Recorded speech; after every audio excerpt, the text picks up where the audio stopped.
नमस्कार। आज के इस नए सेशन में आप सभी का स्वागत है। आज हम लोग बात करेंगे म्यूचुअल फंड के बारे में। अगर आप भी अपना पहला कदम म्यूचुअल फंड की दुनिया में रखने जा रहे हैं तो जान लें कुछ बातें।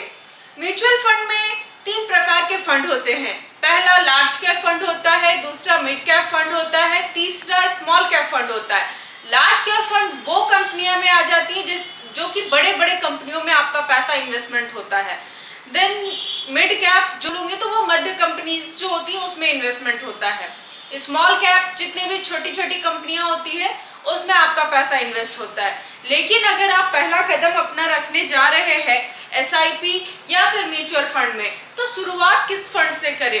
टोटल 100 से भी ज्यादा फंड्स हैं लार्ज कैप में देखा जाए तो आपको घबराने की जरूरत नहीं है। आप इन्वेस्टमेंट कर सकते हैं जैसा कि मैंने बताया है आपको।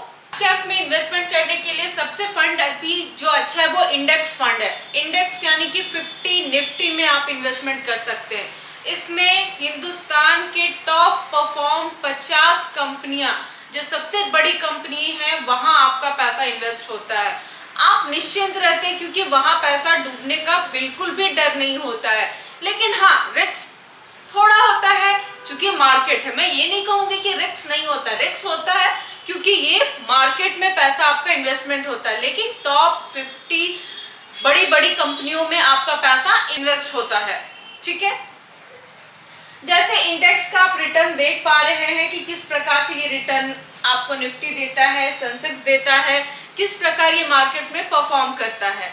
अब अगर आप हाई रिस्क में जाना चाहते हैं जैसे मिड कैप हो गया, स्मॉल कैप हो गया, तो उस फंड के लिए आपको एक फाइनेंस कंसल्टेंट की जरूरत पड़ेगी क्योंकि वो काफी हाई रिस्क फंड होता है। उसमें आप अपने मन से कोई भी फंड में इन्वेस्टमेंट नहीं कर सकते। लेकिन अगर आपका पहला कदम है म्यूचुअल फंड में तो आप इंडेक्स का म्यूचुअल फंड जो फंड है 50 निफ्टी, उसमें आप आराम से बिना किसी संकोच के इन्वेस्टमेंट कर सकते हैं। और भी म्यूचुअल फंड्स की जानकारी के लिए आप हमसे कांटेक्ट कर सकते हैं और हमारे दिए गए नंबरों पे कॉल कर सकते हैं। और भी जानकारी के लिए कॉल करें। धन्यवाद।